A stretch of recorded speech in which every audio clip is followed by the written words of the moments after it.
construire ce beau pays. Bonjour et bonsoir mesdames et messieurs, ça dépend à l'heure à laquelle vous nous suivez de chez vous à la maison. Et je tenais tout d'abord à vous remercier de nous être fidèles tout au long de l'année 2023, l'année qui vient de s'achever, une nouvelle année qui commence. Je vous souhaite également une bonne année de chez vous.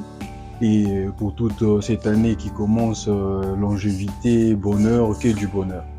Et nous tenons également à nous excuser pour la gêne occasionnée. Ça fait au moins 2 semaines qu'on n'a pas balancé des vidéos sur la toile, sur une simple raison qu'on était malade, souffrant, il y avait une grippe, des trucs comme ça. Et là, la santé, ça va. Et aujourd'hui, on a pensé quand même discuter de ce qui s'est passé aux alentours de nos élections, donc parler vraiment de la CENI aujourd'hui. Et sans plus tarder, et je dirais tout simplement que les élections ont bel et bien eu lieu le 20 décembre dernier et le président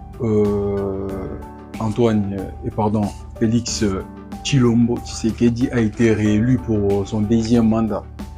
Alors, bravo tout d'abord à la CENI parce qu'ils ont pu continuer cette habitude qu'on a depuis 2006 à avoir des élections chez nous en République démocratique du Congo.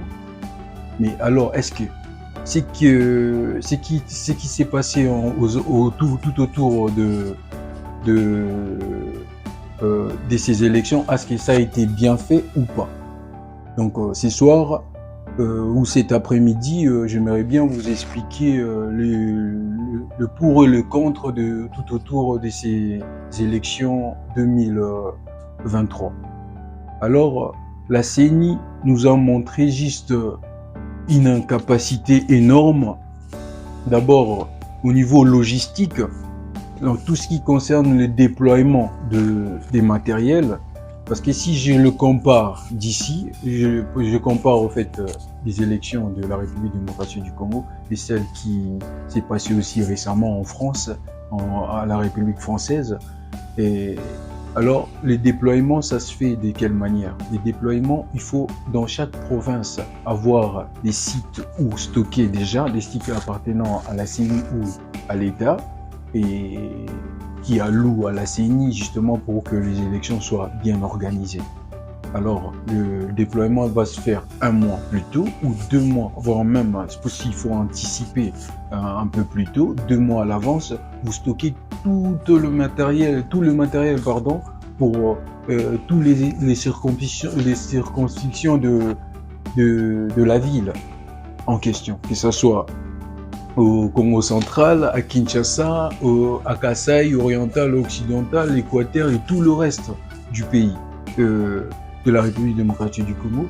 Et puis, des jours ou 4 jours à l'avance, et là, du zone de stockage de chaque province, vous commencez les déploiements pour des centres qui sera bel et bien gardés par les agents de l'ordre, entre autres la police nationale. Et pour que ça soit pas au fait volé ou encore je sais pas moi piraté et le reste.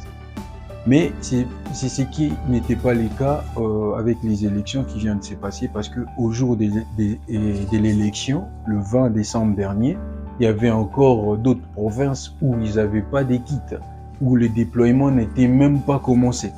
Donc on a constaté une irrégularité énorme en termes électoraux. Et puis en parlant des gens qui ont vu leurs élections ou leur candidature supprimée et tout leur vote, justement parce qu'entre guillemets ils les ont trouvés avec des machines chez eux à la maison, notamment ce qui est le cas pour l'actuel gouverneur de la ville de province de Kinshasa. Le problème est que les irrégularités en question où les gens ont volé des machines, ont gardé les machines chez eux, ne concernent pas que le candidat député. Parce que ces gens-là, étant candidats députés, ils ont leur appartenance au parti du pouvoir. Mais là, on voit un peu le 2 poids, 2 mesures pour dire que les choses ne sont pas tellement bien faites. mais on rend grâce à Dieu parce que les élections ont bel et bien eu lieu. Sinon, au jour d'aujourd'hui, on allait parler des désordres et des trucs un peu compliqués parce qu'on a déjà des problèmes à l'est du pays. On ne veut pas encore rajouter d'autres problèmes. Alors, nous faisons appel comme enfants du pays, comme patriotes, aux responsables de la CENI.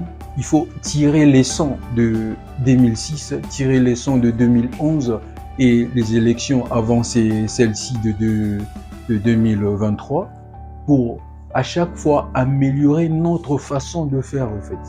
Et ce qui n'a pas été le cas pour ces élections-là. Parce que Denis Kadima a fait les choses comme bon lui semblait, mais sans pour autant tirer profit des échecs des gens qui ont été là précédemment. Donc je parle de Malou Malou, récemment de Nanga, qui est maintenant rebelle de l'autre côté à l'est du pays.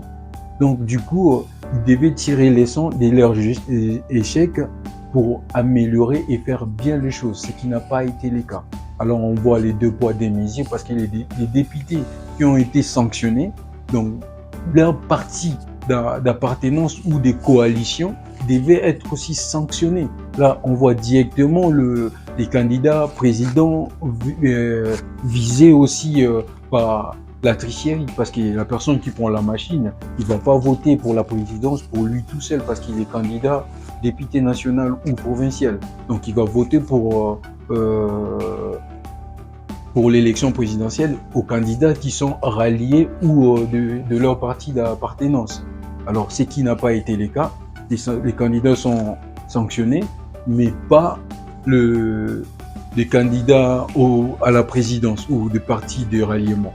Donc, c'est ce qu'on a constaté comme irrégularité, que personne n'en parle.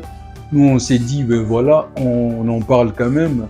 Et puis, le reste à venir, on regarde qu'est-ce que l'avenir nous réserve pour notre beau et grand pays, la République démocratique du Congo. Alors, je vous invite tout simplement à vous abonner. N'hésitez pas de liker et de partager, s'il vous plaît, pour que ces messages de changement et ces besoins réels du changement, de conscientisation arrivent aux oreilles de tout le monde et surtout des hauts responsables de notre pays. Et moi, je vous dis à très bientôt. Merci, au revoir.